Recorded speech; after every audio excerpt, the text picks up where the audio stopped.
Read by Dale Grothman. Have you ever written science fiction? Have your stories been rejected? Herein may lie the reason.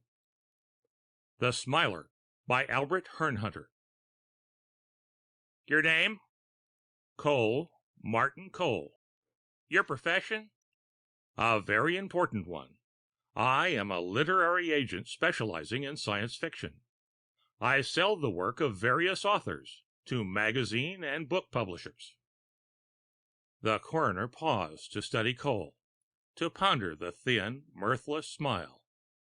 The coroner said, Mr. Cole, this inquest has been called to look into the death of one Sanford Smith, who was found near your home with a gun in his hand and a bullet in his brain. The theory of suicide has been rather hard to rationalize. The coroner blinked. You could put it that way. I would put it even stronger. The theory is obviously ridiculous. It was a weak cover-up, the best I could do under the circumstances. You are saying that you killed Sanford Smith? Of course.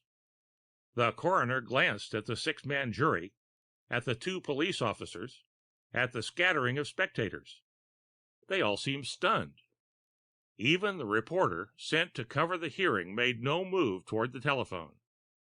The coroner could think of only the obvious question. Why did you kill him? He was dangerous to us. Whom do you mean by us? We Martians, who plan to take over your world. The coroner was disappointed. A lunatic. But a lunatic can murder. Best to proceed, the coroner thought. I was not aware that we have Martians to contend with. If I'd had the right weapon to use on Smith, you wouldn't be aware of it now. We still exercise caution. The coroner felt a certain pity. Why did you kill Smith? We Martians have found science fiction writers to be our greatest danger. Through the medium of imaginative fiction, such writers have more than once revealed our plans. If the public suddenly realized that... The coroner broke in. You killed Smith because he revealed something in his writings? Yes. He refused to take my word that it was unsaleable. He threatened to submit it direct. It was vital material. But there are many other such writers you can't control. We control 90% of the output. We have concentrated on the field, and all of the science fiction agencies are in our hands. This control was imperative. I see, the coroner spoke in the gentle tones one uses with the insane. Any writing dangerous to your cause is deleted or changed by the agents. Not exactly. The agent usually persuades the writer to make any such changes, as the agent is considered an authority on what will or will not sell. The writers always agree? Not always. If stubbornness is encountered, the agent merely shelves the manuscript and tells the writer it has been repeatedly rejected. The coroner glanced at the two policemen. Both were obviously puzzled. They returned the coroner's look, apparently ready to move on his order. The thin, mirthless smile was still on Cole's lips. Maniacal violence could lie just behind it. Possibly Cole was armed. Better to play for time. Try to quiet the madness within. The coroner continued speaking. You Martians have infiltrated other fields also? Oh, yes. We are in government, industry, education. We are everywhere. We have, of course, concentrated mainly upon the ranks of labor and in the masses of ordinary, everyday people. It is from these sources that we will draw our shock troops when the time comes. That time will be soon, very soon. The coroner could not forbear a smile. You find the science fiction writers more dangerous than the true scientists? Oh, yes.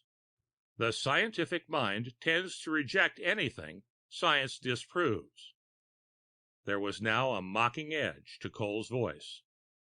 Science can easily prove we do not exist. But the science fiction writer?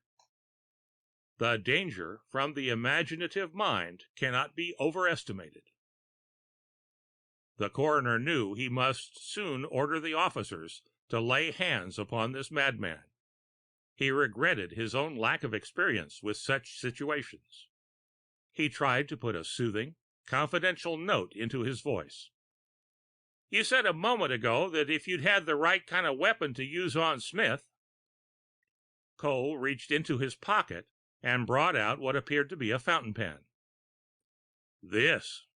It kills instantly and leaves no mark whatever. Heart failure is invariably stated as the cause of death. The coroner felt better. Obviously, Cole was not armed. As the coroner raised a hand to signal the officers, Cole said, You understand, of course, that I can't let you live. Take this man into custody. The police officers did not move. The coroner turned on them sharply. They were smiling. Cole pointed the fountain pen. The coroner felt a sharp chill on his flesh. He looked at the jury, at the newspaper man, the spectators. They were all smiling cold, thin, terrible smiles. A short time later, the newspaper man phoned in his story. The afternoon edition carried it. Coroner Bell dies of a heart attack. Shortly after this morning's inquest, which resulted in a jury verdict of suicide in the case of Sanford Smith, Coroner James Bell dropped dead of heart failure in the hearing room of the county building. Mr. Bell leaves a wife and... The end of The Smiler by Albert Hernhuter.